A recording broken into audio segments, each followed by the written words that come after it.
에서의 일터 생활을 어떻게 했는지를 보면 본문의 27절에서 다 알 수 있습니다.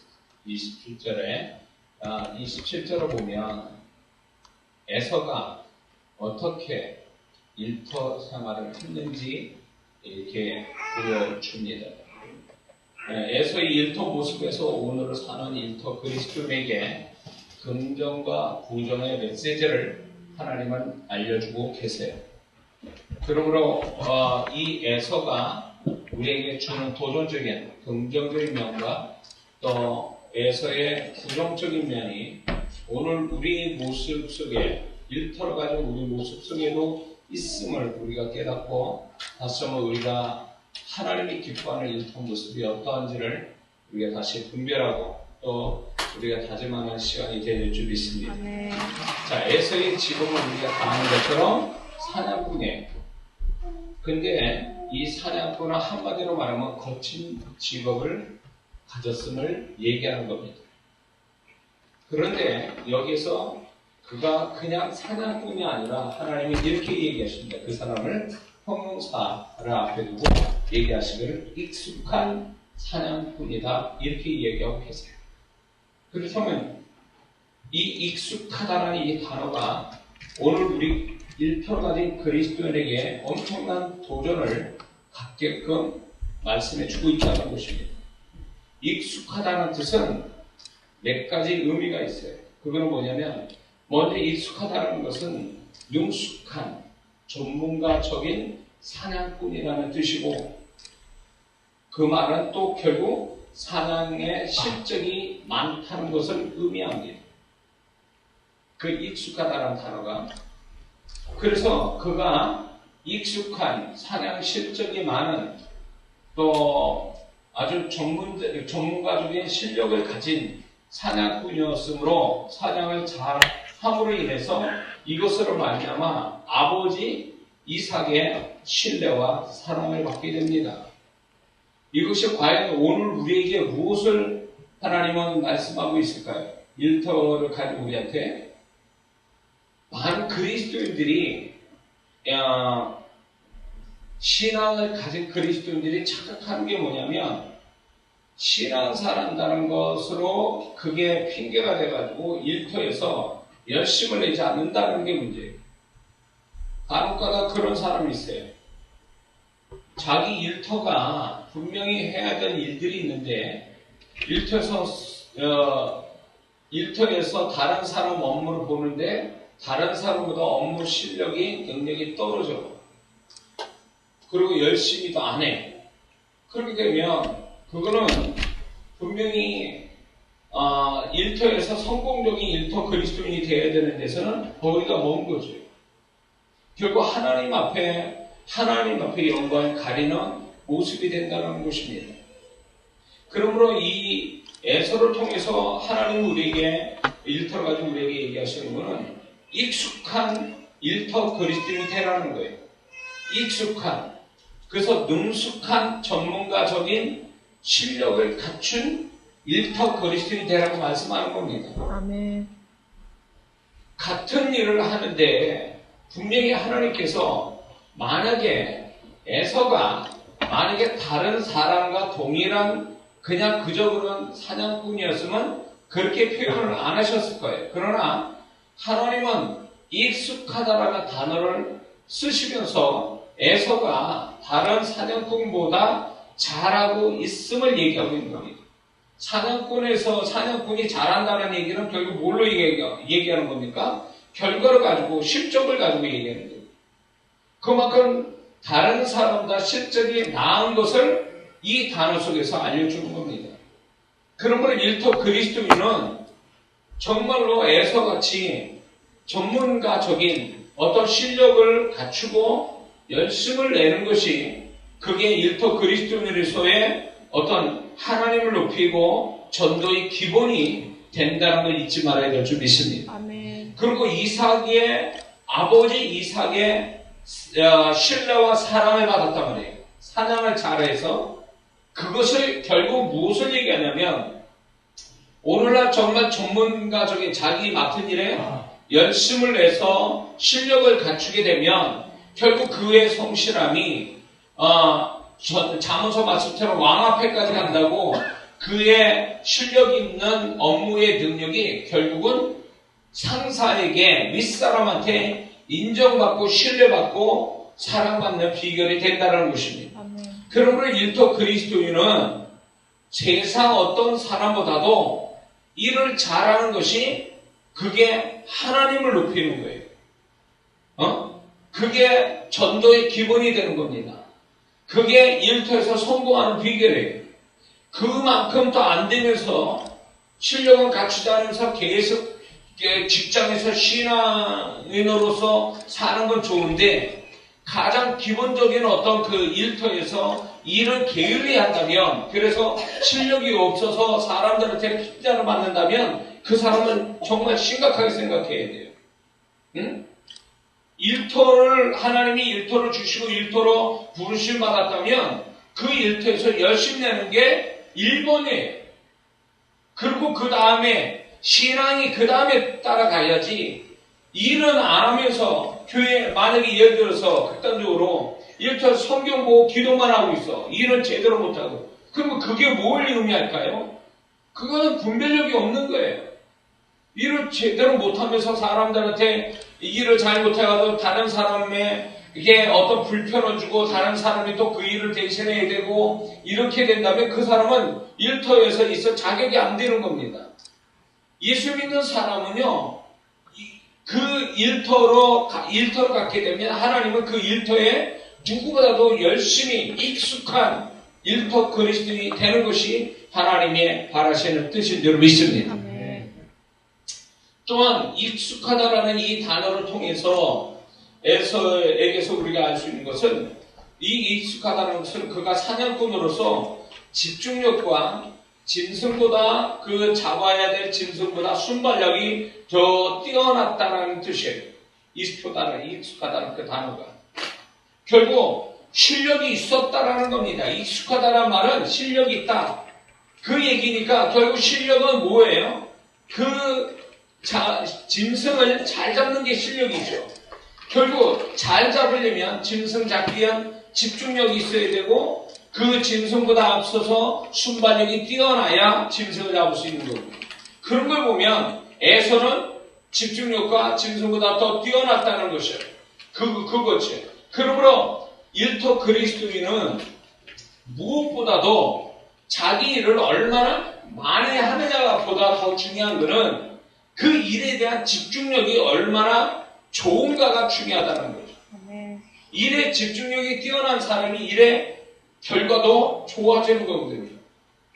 많은 사람들이 일을 하되, 우리 한국 사람이 왜 생산성이 떨어지는 줄 아세요? 일의 생산성이 이 OECD 나라 중에서 우리나라만큼 이 일하는 업무가 지금이야 52시간을 딱 잘랐지만 법으로 그 이전에 시간이 OECD에서 가장 많이 일을 많이 해요. 그러나 생산성은 떨어진다고 얘기해요. 왜 그럴까요? 시간을 많이 잡아먹고 일을 하는데 왜 결과에 가서 생산성은 떨어질까요? 집중해서 열심히 일하지 않는다는 거예요. 그러니까 우리가 일터로서 불림을 받았다면 일을 시간 때우기 위해서 일을 길게 하는 게 중요한 게 아니라 그 일을 얼마나 효과적으로 잘 해내기 위한 집중력을 얼마나 잘 가졌느냐의 문제예요. 그게 일터 그리스도인에게 굉장히 중요한 거예요. 잡념을 가지고 잡다하게 이것저것 생각하고 이것저것 일하면서 이렇게 일을 자꾸 빵꾸 내는 거죠. 10가지를 다 해야 되는데 한 가지가 안 됐다든가, 10가지를 해야 되는데 한 가지가 미스가 나서 잘못이 된다든가, 그래서 처음부터 다시 해야 된다든가, 그렇게 된다면 이 사람은 일을 잘하는 게 아니죠. 일에 집중력을 가져서 빈틈없이 해내는 것이 일을 잘하는 거거든요. 그리고 일에 대해서 이 에서는 짐승보다 한 발 앞서서 순발력 있게 짐승을 잡을 수 있는 순발력이 있어서 잡았던 것처럼, 우리가 일을 할 때 많은 사람들이 순발력이 있게 일을 해야 되는데 고지식하게 일을 한단 말이죠. 일터 그리스도인이 고지식해요. 그러니까 세상 사람보다 눈치가 없고 어떤 그 판단력도 빠르지 못해요. 그러니까 일하는 게 뒤쳐져 가는 거예요. 저 사람은 한 10발짝 앞서가는데 나는 10발짝 뒤에서 그 사람을 쫓아가는 거죠. 그러면 그 사람이 어떻게 성공할 수 있느냐는 거죠. 그게 머리의 문제가 아니라 집중력과 순발력의 문제예요. 그러니까 전에 이제 우리 아버님이 살아계실 때에 제 이모부 되신 분을 이제 이렇게 일을 이렇게 뭔가 이렇게 도와주신 적이 있어요. 어려울 때. 근데 우리 아버님이 나중에 이제 얘기하시는 거 제가 잠깐 얼뜻 들은 게 뭐였냐면 그 사람은 착한데 시키는 일만 한다는 거예요. 시키는 일만 한대. 알아서 일을 하는 게 아니라 딱 시키면 그 일만 하고 딱 가만히 있는데 그래서 속 터져 죽는다는 거예요. 그래가지고 거기서 이제 우리 아버님이 부탁해가지고 우리 이모부님을 일을 시킨 거기 있는 분이 우리 아버님한테 하소연하는 거예요. 아니 어떻게 고지식하게 일을 하고 시키면 시키는 일만 하고 나머지 일을 안 해서 아주 속 터진다고 이렇게 아주 눈치도 없고 그런 얘기를 하더라고요. 만약에 일터 그리스도인이 이렇게 한다면요 문제가 있는 거예요. 어? 집중력도 떨어져, 순발력도 떨어져. 집중력이 떨어져가지고 일을 한 번 하고 두 번 하고 세 번 하고. 순발력이 떨어져가지고 일이 더디고 뭔가 이렇게 진행이 안 되고 뭔가 그때마다 위기 대처하는 능력이 떨어진다면 그 사람은 결국 일터 그리스도인으로서 성공 못한다는 거죠. 근데 에서는 익숙한 사냥꾼이라는 그 단어를 통해서 그런 집중력과 순발력이 뛰어난 사람이었다는 걸 얘기해 주는 거죠. 그게 우리가 가져야 될 일터 그리스도인의 모습이 되어야 될 줄 믿습니다. 그 다음에 익숙하다는 그 말은 이런 뜻이에요. 그 뜻은 집보다는 바깥에 더 많은 시간을 가졌다라는 증거. 익숙해졌다. 그 사람이 사냥꾼으로 익숙해졌다는 얘기는 그가 얼마나 뛰어다니고 이렇게 사냥에서 얼마나 시간을 바깥에서 보냈는가를 얘기하는 거예요. 그것처럼 여기에서 이제 이것이 결국 뭘 얘기하냐면 그 에서가 가정에 등한시하게 된 원인이 됩니다. 여기에서 우리가 위험스러운 게 뭐가 있냐면 오늘 우리 한국에는 또 법으로 주 52시간을 만들었지만 그 이전부터 해가지고 또 지금 실상 돈 같은 경우에 보면은 일을 더 많이 시키죠. 개인 생활이 없을 정도로. 근데 그것이 결국 뭘 얘기다, 어떤 위험성을 주냐면 가정을 등한시하게 되면 원인이 돼요. 에서가 결국 이 가정의 문제가 되어지는 핵심이 될 수 있었던 원인 중에 하나가 뭐냐면 그가 가정보다는 바깥에 더 많은 시간을 썼다는 데 문제가 있어요. 그러므로 우리가 일터에서 일을 해야 됩니다. 그런데 그 일하는 것 때문에 내가 가정이 등한시되고 내가 마땅히 더 중요한 것들을 소홀히 하게 된다면 그건 균형을 못 잡는 삶이기 때문에 반드시 문제를 만든다는 거죠. 에서는 익숙한 사냥꾼이었지만 그가 일터에서는 성공한 사람이 될 수 있었지만 그가 가정에서는 실패한 사람이 되게 많은 거죠. 그리고 그 사람이 비극의 장본인이 돼요. 촉발을 일으키는 사람이 된다는 거죠. 그렇기 때문에 우리가 일터에서 어떻게 보면 가정보다도 동호 얘기 들어보면 가정보다 집에 있는 시간보다 일터에서 있는 시간이 더 많다는 거죠. 그건 굉장히 위험스러운 거예요. 그러나 그렇다고 해서 그러면 그 일터로 그만둬야 되냐? 하나님이 허락해서 그 일을 하게 만들었다면 우리는 그 일을 계속 할 수밖에 없다면 그것을 균형 잡아 가정과 또 개인의 삶과 또 일터 이 모든 것들을 균형 있게 해낼 수 있는 지혜가 필요하다는 거죠. 아멘. 불평할 게 아니고 그냥 아무 대책 없이 때를 치는 게 아니라 그거를 이룰 수 있는 균형 잡힌 지혜를 갖는다는 것은 대단히 중요한 거예요. 돈을 많이 벌면 뭐해? 응? 돈을 많이 벌면 뭐하냐고. 결국 가정이 무너지고 자기 개인의 삶이 무너지면 그 일터에서 돈을 번도 무슨 소리 있냐 그거예요. 오늘날 그 보면은 그 과거에는요 주일날에도 이수민 산도 주일날에도 가게 문을 열었어요. 그래가지고 왜 주일날 매출이 많이 오르니까 주일날 문을 닫았어요. 그래가지고 그것 가지고 교회에서 목사님들을 주일 지켜야 된다 온전히 그 강조를 많이 하셨죠. 근데 어느 시간인가 어느 때부터인가 주일날 저절로 문을 닫게 된 거예요. 그래서 목사님들은 야 이제 주일날 장사하고 문을 닫을 만큼 신앙이 좋았는가 보다 라고 생각했지만 그건 착각이라는 거죠. 왜냐하면 시대적으로 이제는 이제 덜 벌고라도 좀 여유있게 살겠다라는 사고방식이 사람들이 그런 마음을 갖게 되니까 주일을 안 지켜, 그 주일날 장사를 안 하는 거예요. 신앙 때문에 장사를 안 하는 게 아니라 여유롭게 살고자는 마음에서 장사를 안 하는 게 되어버린 거죠. 그런데 오늘날 우리가 이렇게 보면은 많은 사람들이 일터에서 성공한 사람들이 가정에서 불행하고 가정에서 관계가 문제가 심각한 사람은 여러분들도 주변에 그런 사람 만났을지도 몰라요. 저도 주변에 몇몇 사람이 그런 사람이 있어요. 돈은 있어요. 남편이 일을 하니까 열심히 해서 돈을 버는데 가정의 그 관계들이 다 엉망이 되는 거죠. 그러니까 나중에는 무슨 일이 벌리냐면 요즘 사회적 현상이 뭐예요? 황혼 이혼이라는 게 그냥 나오는 게 아니에요. 아내들의 반란이죠. 결국 꾹꾹 참다가 젊었을 때 참다가 이제 남편이 퇴직하고 이제 돈을 못 버니까 그때 이때다 싶어가지고 아내들의 반란을 일으키는 거죠.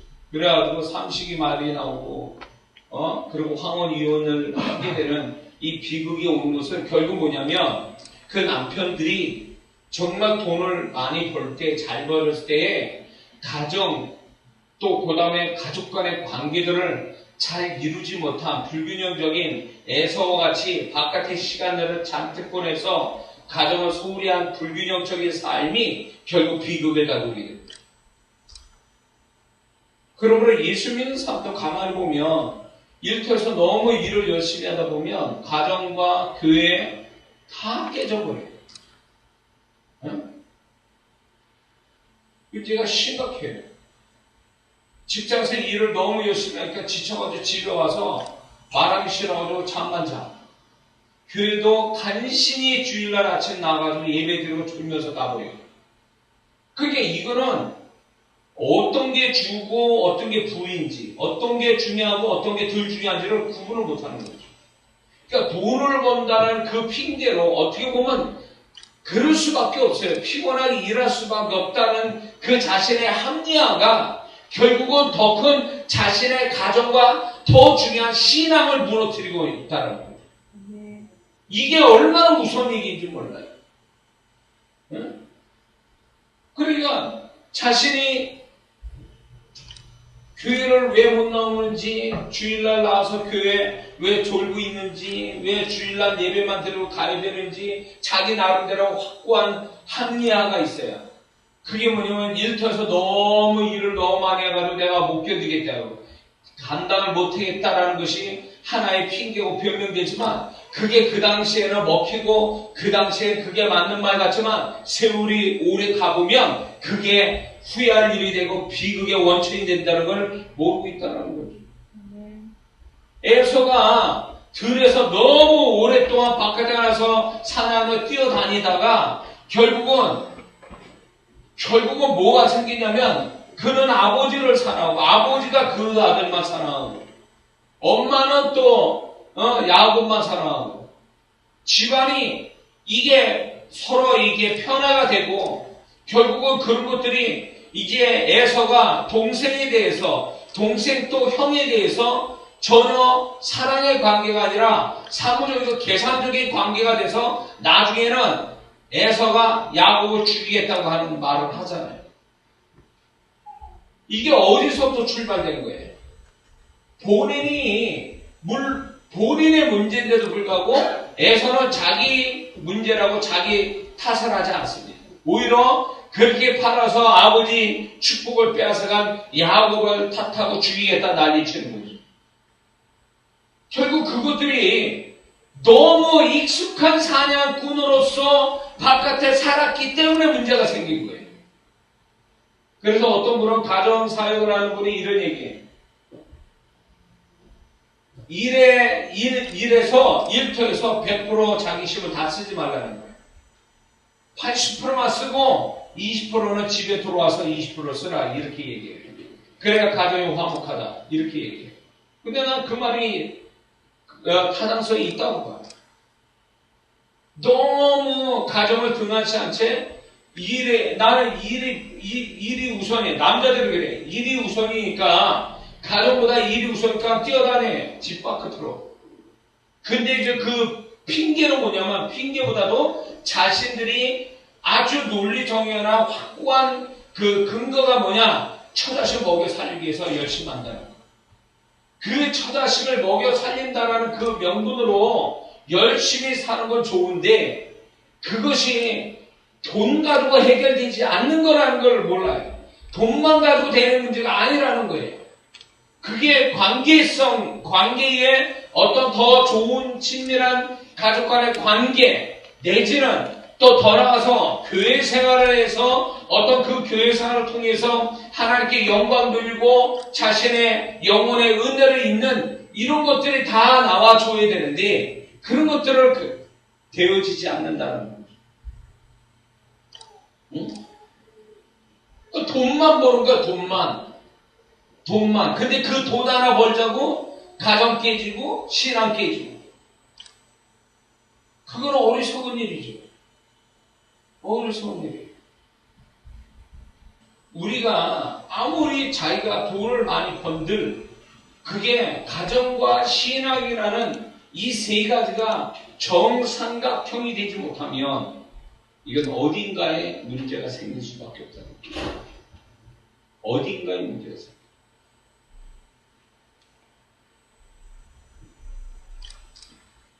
에서는 균형을 못 잡았죠. 신앙, 하나님에 대한 신앙, 가정, 일터 이게 균형을 못 잡은 거예요. 결국 비극이 왔죠. 그 에서는 신앙 못 가졌습니다. 가정은 자기 부모도 나중에 어떤 일을 보는 줄 아세요? 자기 부모의 바람대로 가는 게 아니라 그 부모 생각지 않고 이방 여인하고 결혼을 해버려요. 보란듯이. 부모의 어떤 근심을 끼치는 자식이 된 거죠. 그게 다 원인이 뭐냐면 일을 한다는 그 하나가 자기 존재도 자기의 가정도 신앙도 다 까먹은 거예요. 오늘날 우리 한국에는 얼마나 바쁘게 삽니까? 우리 한국에 신앙생활하는 사람 얼마나 또 열심히 살아요? 근데 그 일터에서 열심히 산다는 것이 과연 균형 있는 열심이냐 그거예요. 일터와 가정과 신앙 이런 것들이 균형 잡힌 모습이냐는 거죠. 그게 안 된다면 얼마든지 그 그리스도인은 에서가 되는 건 시간 문제.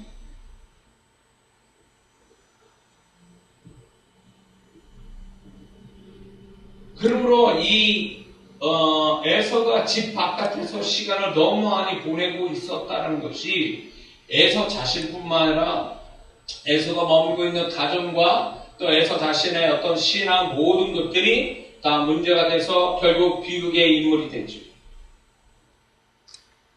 결국 이게요, 시간으로 길게 보면 무슨 일을 보냐면 에서는 에돔 족속의 이제 시조가 됩니다. 조상이 돼요.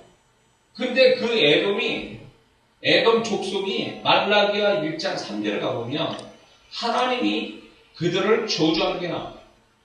그들의 어떤 하나님의 징계를 해서 그들의 삶을 싹 다 없애버리는 어떤 비극을 하나님이 예언하세요.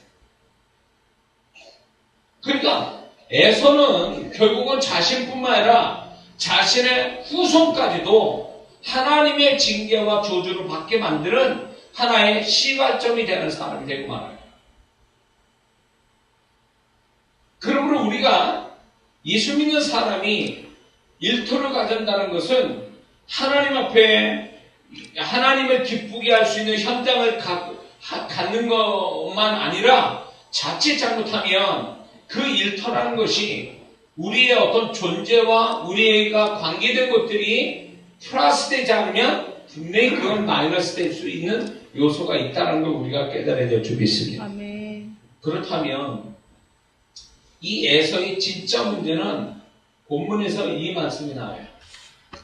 자, 27절을 보면 익숙한 사냥꾼이었으므로 여기에 더 중요한 문제가 뭐냐면 들 사람이 되고 이 단어를 쓰고 있습니다. 하나님이 자, 익숙한 사냥꾼이었다라고만 얘기해도 되는 거를 하나님은 이렇게 얘기해서 익숙한 사냥꾼이었으므로 들 사람이 되었다라는 말씀을 하시면서 이것에 이 단어를 이렇게 쓰시는 이유가 뭐냐면 몇 가지 이유가 있는데 첫 번째는 들 사람이 됐다라는 것을 통하여 무슨 얘기하냐면 이 사람은 결국 그 직업이 그 사람의 존재가 되어졌다는 뜻이에요. 다시 말해서 들에 사는 사람, 들에 사는 사람이란 뜻이에요. 결국 이 사람은 직업이 익숙한 사냥꾼이라는 직업이 그 사람의 존재가 되어버린 거예요. 들의 사람.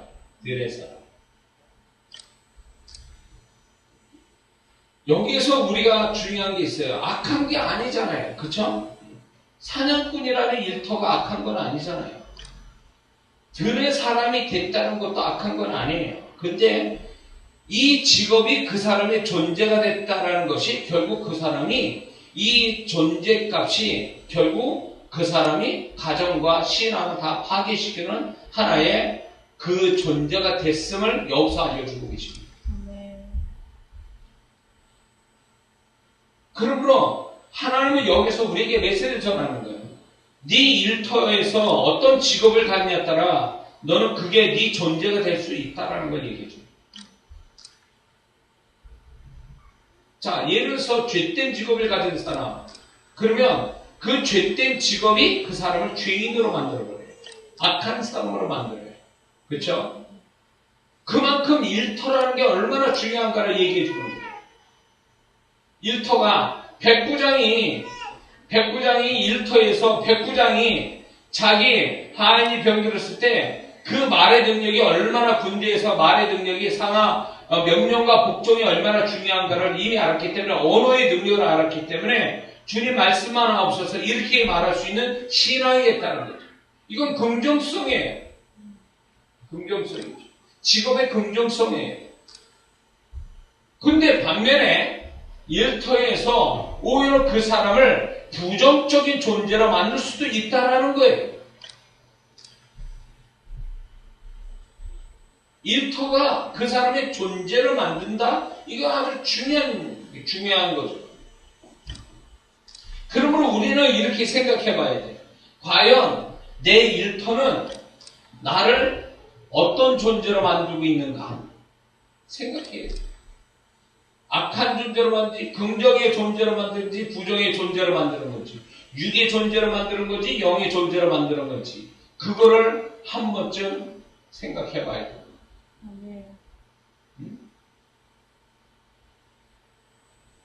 에서는 결국 익숙한 사냥꾼이 결국 들사람이 됐다는 것은 여기에서 이 들사람이라는 건 결국 뭘 얘기하냐면 그 사람은 짐승을 잡아서 죽여야 되는 그런 사람으로 거칠고 잔인하고 그런 사람이 되었다라는 것을 얘기하는 거죠. 들사람이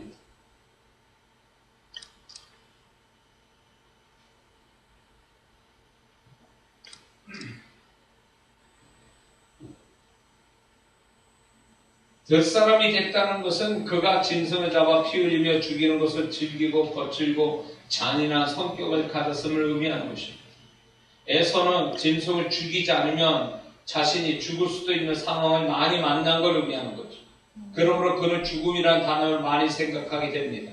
그렇기 때문에 그가 잠자의 명분을 자기가 스스로 잃어버리고 난 후에도 야곱을 탓하고 또 야곱을 죽이겠다고 27장에 가서 얘기합니다. 그가 자기 중심적으로 자기 멋대로 살아 될 사람이 됐다라는 그런 의미에서 그런 부모 생각 없이 부모의 어떤 마음 헤아리지 않는 채 이방 여인과 결혼하게 되죠. 이거는 굉장히 중요한 문제예요. 그의 에서의 일터가 결국 그 사람은 결국 자기 스스로가 망할 수 있는 사람으로 자꾸 만들어져 갖고 있었음을 얘기합니다.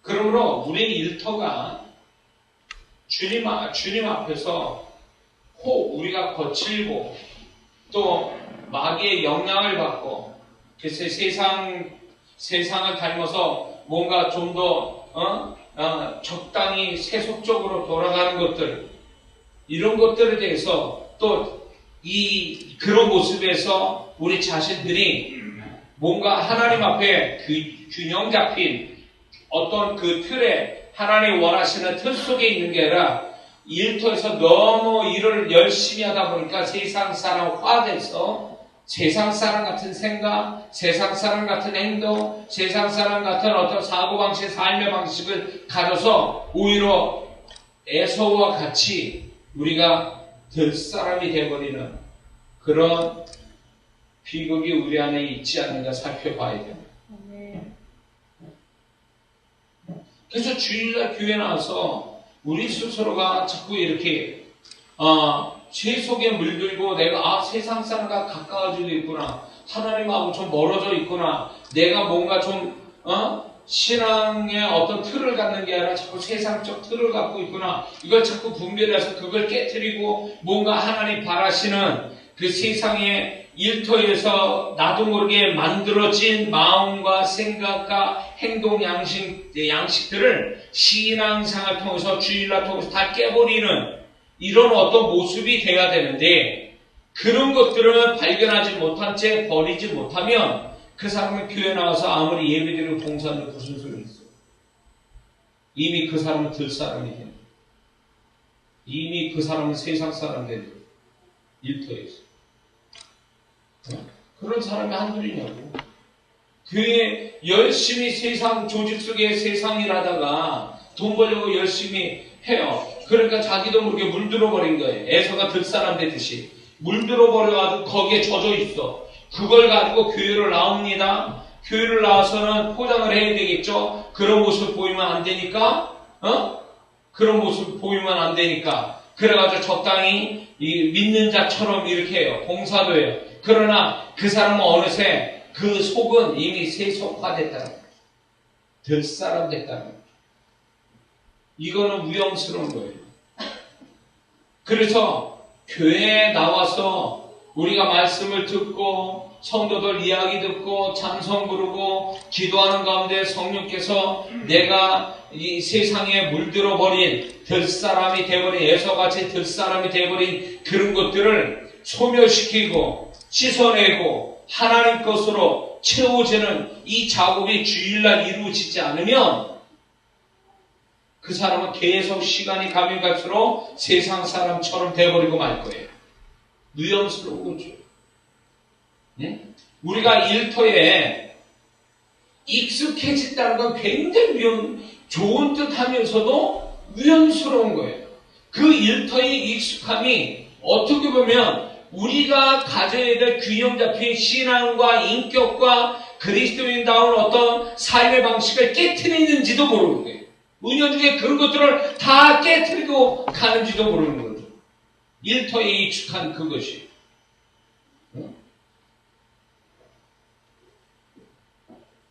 이런 분을 봤어요. 어느 집사님인데 그 집사님은 직업이 뭐냐면 세탁업을 하는 분이에요. 그 별로 이렇게 부자 동네가 아닌 가난한 동네에 세탁소를 하신 거예요. 근데 그분이 세탁업을 하는데 교회를 이렇게 열심히 다녀요.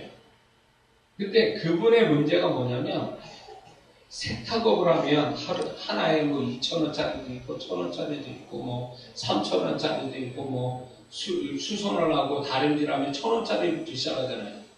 뭐 그래가지고 1,000원, 2,000원, 3,000원 이렇게 버는 분이에요. 그러다 보니까 이분은 신앙이 어느 정도 좋아질 때까지는 11조를 못하는 거예요. 왜냐면 자기가 그렇게 번 돈이 아까운 거지. 1,000원, 2,000원씩 벌어가지고 그걸 11조를 못하는 거예요. 그리고 다른 성도들한테 그 집사님이 성가대 대장이었어요. 근데 성가대 대장이면 성가대원들 뭐 좀 하다못해 좀 뭐라도 사주고 좀 이렇게 하시는 게 성가대 대장인데 그분은 돈이 아까운 거예요. 왜냐면 1,000원, 2,000원씩 버는 거예요. 짠돌이었어요. 근데 다행스러운 건 그분이 은혜를 받으면서 어떤 일을 벌였냐면 이렇게 벌어졌어요. 그게 뭐냐면 자기가 한 달에 한 번씩 11조 드리기에는 계산도 복잡하고 그렇게 드리면 자기 식으로 자기가 볼 때 유혹받을 수 있으니까 11조가 좀 크다 생각해서 유혹받을 수도 있으니까 이분이 일주일에 한 번씩 11조 드리는 신앙생활이 좀 된 거예요. 그러니까 이분이 좀 신앙이 잘한 거예요. 그리고 나중에 은혜 받고 이러니까 그분이 성가대원들한테 식사 대접도 하고 정말 진짜 잘 썼어요. 그분은 좀 긍정적인 케이스예요. 사실 그렇잖아요. 어렵게 1,000원, 2,000원씩 버는 이 하루 종일 일하고 어떻게 보면 밤새도록 일해서 1,000원, 2,000원 버는 분이 정말 그 11조를 정말 그렇게 많은 액수의 11조를 드리며 다른 사람한테 선뜻 그렇게 이렇게 뭔가 대접할 수 있는 그게 쉽지 않거든요. 근데 이분은 이렇게 해서 얼마든지 구주사가 되고 구주세가 돼서 하나님께 11조나 헌금 안 드릴 수도 있는 그런 것으로 될 수도 있는 조건이었는데도 불구하고 이분은 은혜로 봐서 그런 것들을 깨진 거죠. 이게 긍정적인 모습이에요. 근데 부정적인 모습에서 많은 그리스도인들이 일터에 너무 열심을 내다 보니까 너무 열심을 내고 힘들게 자기가 이제 일터에서 일하다 보니까 하나님께 11조 드리는 것도 아깝고 자기가 일터에서 너무 힘들게 일하다 보니까 주일날 교회 나서 봉사하는 게 힘든 거예요. 하기 싫은 거예요. 그게 돈 되는 것도 아니고 떡 되는 것도 아니니까. 이게 벌써 사고방식이 세속화되는 거죠. 이거는 일터에서 처져든 거예요. 만약에 이 사람이 일을 갖기 전에는 그런 생각을 안 갖다 쳐보세요. 이 사람은 이 직업을 갖기 전에는 교회 와서 열심히 봉사도 하고 기도도 하고 이랬던 분이에요. 그런데 직업을 딱 갖자마자 어느 정도 시간이 지나니까 이분이 바뀌었다면 이 사람은 일터로 인해서 잘못된 사람이죠. 그러게 되면 나중에 그 일터만이 아니라 그 사람의 존재와 신앙이 뭐고 다 무너질 수 있음을 알아야 된다. 아멘.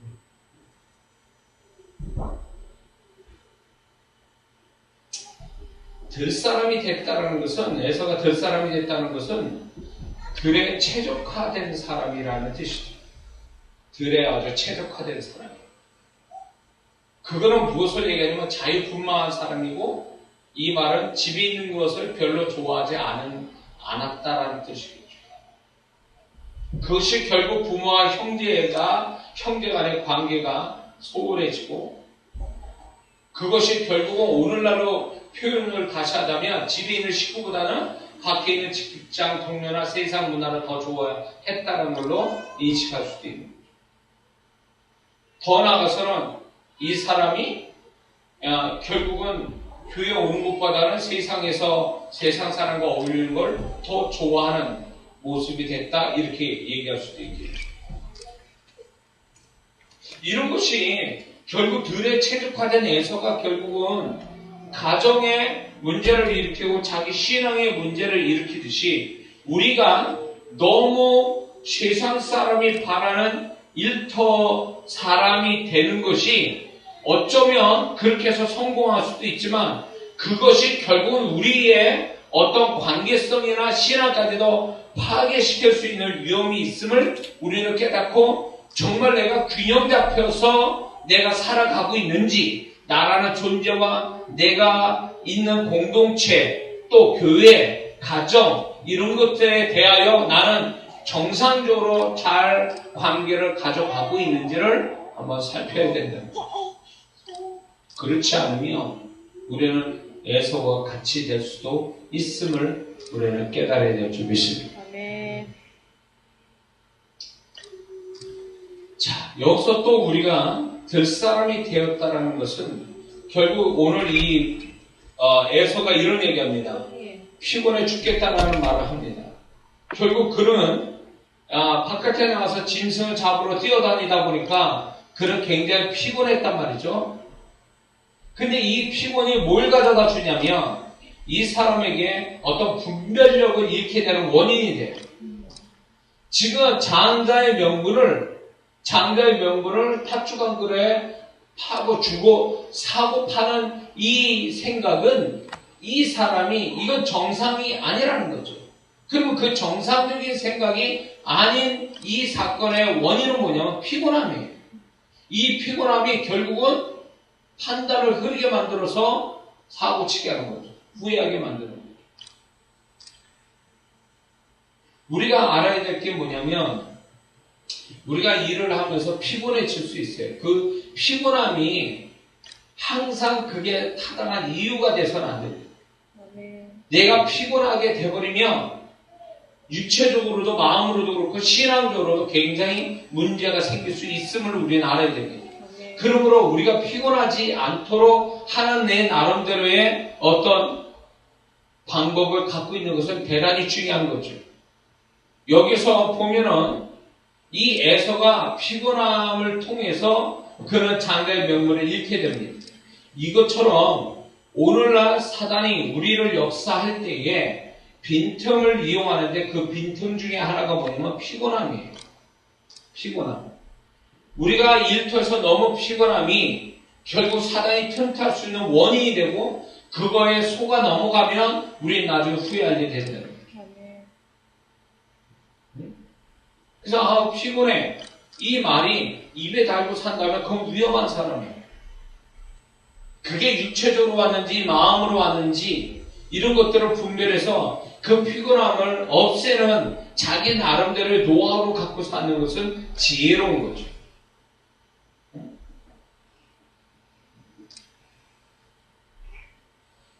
결국 이 피곤함은 결국은 우리의 영혼에 영향을 미쳐 신앙 생활에 어떤 게으름과 무감각하게 만드는 원인이 돼요. 더 나아가서.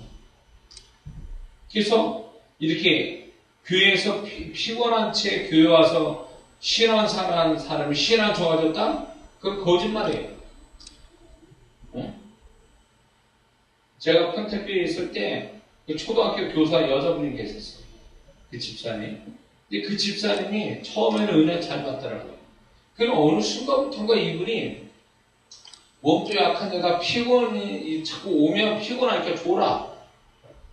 결국 그분이 그러더니 분명히 하나님 뜻도 아닌데 사단에게 미혹당해가지고 교회를 떠나겠다고 어느 날 느낌이 좀 이상해요. 그랬더니 정말 주일날 예배 마치고 그 얘기를 정확히 하더라고요. 결국 그 피곤함이 그 영혼이 하나님 때도 아닌데 움직이게 만들어요.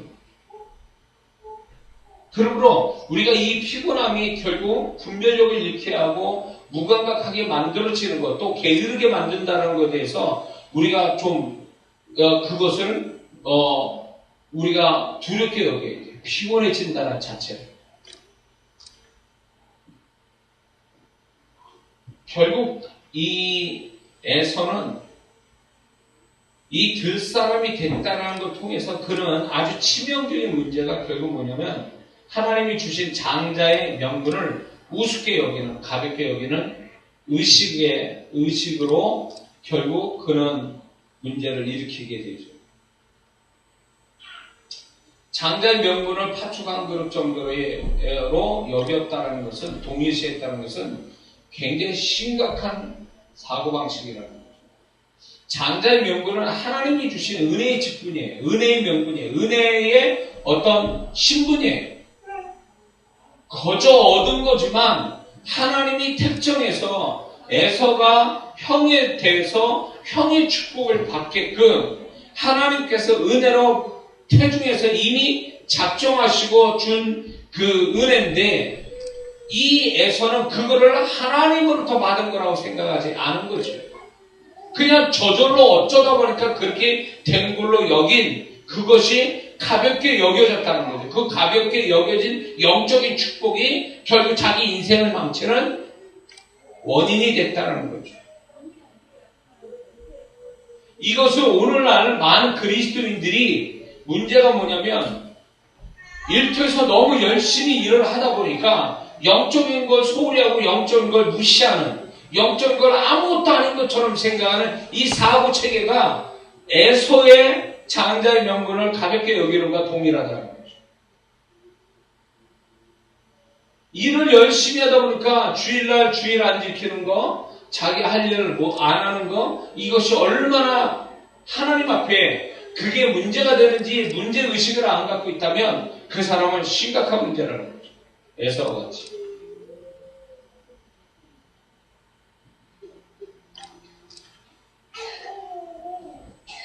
그러므로 이 에서가 자신이 가지고 있는 은혜를, 하나님 주신 은혜를 눈에 보이는 자기가 소유할 수 있는 것으로 바꿔줬다는 것이 이 에서의 비극을 가져왔는데, 오늘날 이 에서가 그 배경이 결국 그렇게 되길 수밖에 없는 배경은 뭐냐면, 에서가 들싸움, 눈에 보이는 맨날 짐승을 쫓아다니는 이 눈에 보이는 것으로 늘 거기에 충족하고 눈에 보이는 짐승을 쫓아다니는 이 시각이 결국 그 사람이 영적인 것들을, 보이지 않는 것들을 무시하고 아무것도 아닌 것처럼 생각하는 원인이 됐다는 거죠.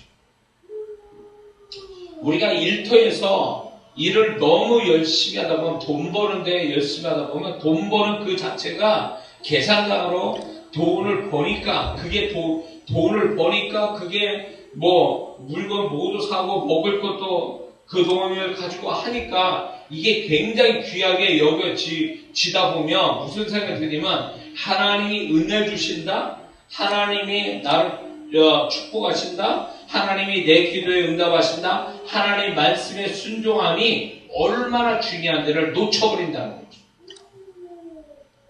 우리가 지금 이런 것들이 지금 다 하나님의 은혜로 되어진 건데도 불구하고 하나님의 은혜를 우습게 여기는, 에서같이 하나님의 에서같이 장자의 명분을 우습게 여기듯 우리가 하나님의 은혜로 받은 것들을 우습게 여기다가 나중에는 마지막 때는 뭐가 벌어지냐면 구원조차 우습게 여기서 구원을 버릴 자들도 나온다, 그 얘기예요.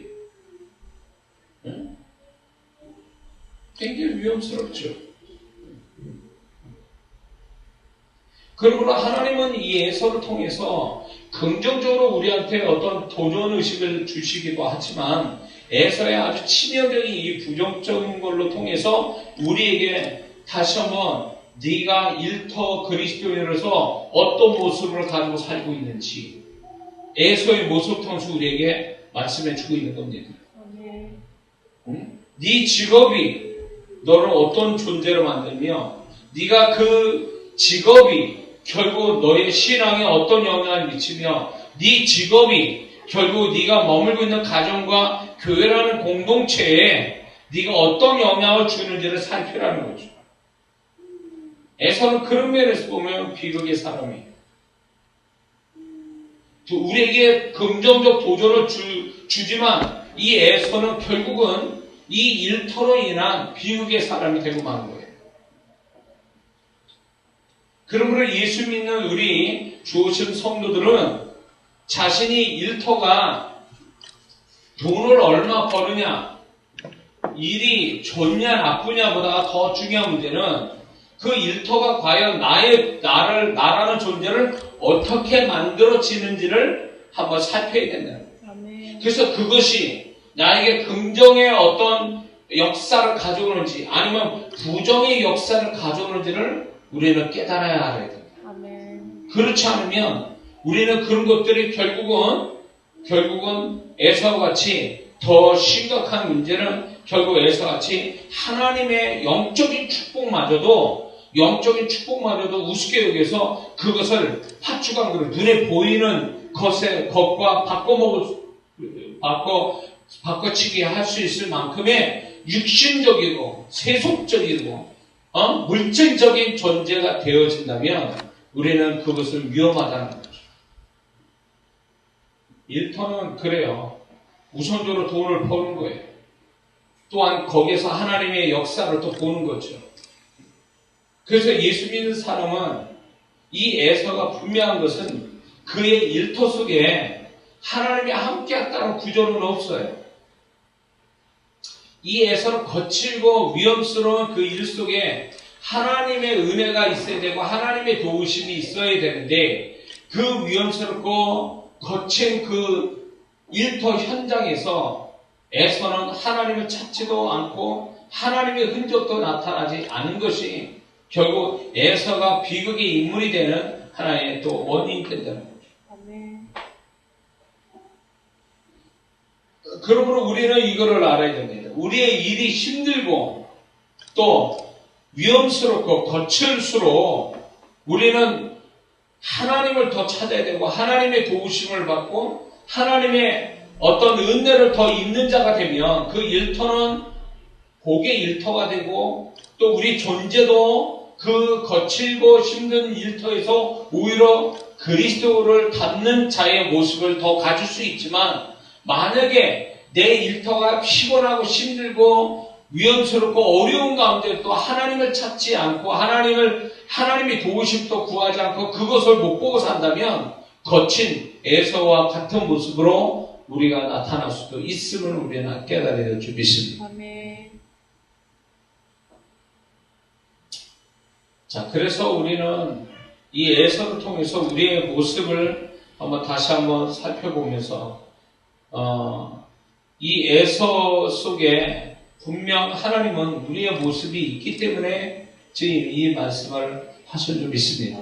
그래서 우리가 다시 한번 에서와 같이 불균형적인 어떤 모습, 일에는 열심을 했지만 일의 결과도 있었지만 그는 결국 더 중요한 가정과 관계와 신앙마저 다 소멸되어버리는, 다 파괴가 돼요. 그런 비극의 사람이 에서인데 우리의 모습이 그러지 않기를 다시 한번 이거죠. 에서는 결국 뭐냐면 자기 탓으로 자기가 시작을 하고 자기로 인해서 벌어진 일들에 대해서 자기 탓으로 하는 게 아니라 야곱의 탓을 하고 있었다는 거죠. 야곱의 탓을 함으로 인해서 이 모든 것이 야곱으로 해서 일이 벌어졌다고 하는 에서의 잘못된 판단이 오늘날 많은 그리스도인들이 자기의 어떤 관계성이나 신앙이나 존재나 이런 것들이 결국 그 사람 때문에 그 환경 때문에 아니면 그 일터 때문에 내가 이렇게 됐다라고 핑계를 댄다면 그걸 탓으로 돌린다면 에서의 탓과 다를 바가 없다는 거예요. 그 탓이 아니죠. 자기가 정말로 일터에서 하나님을 찾고 하나님을 의지하고 영적인 걸 귀하게 여기고 공동체인 가정을 정말 소중히 생각했다면 이 비극은 생기지 않을 수 있다는 거죠.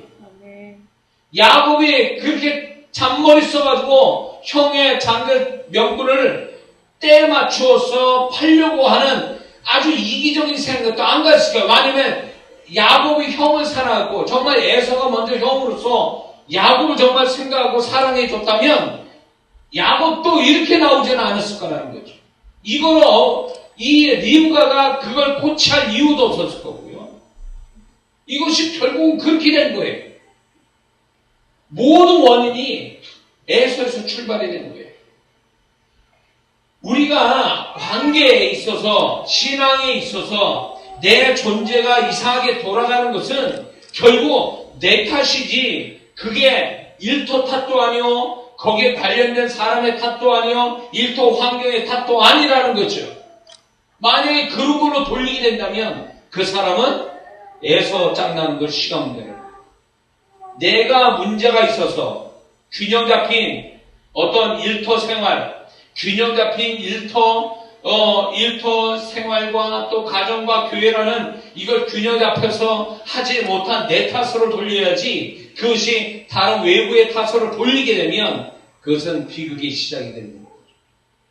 에서는 바로 다른 사람이 아니라 우리 자신이 될 수도 있음을 우리는 깨달아야 될 줄 믿습니다. 그래서 애서 짝나지 않으려면 우리는 계속 우리 자신을 돌아보고 균형 잡힌 어떤 삶을 가지고 있는지, 나는 일터에서 어떤 존재가 됐는지, 가정과 또 내가 머무는 교회에 이런 삼각관계가 정상적인지를 다시 한번 살펴서 우리가 거기서 문제를 발견하고 또 해결하고 이렇게 하고 갈 때에 우리 일터가 더 우리에게 복되게 될 줄을 믿습니다. 아멘. 기도하겠습니다.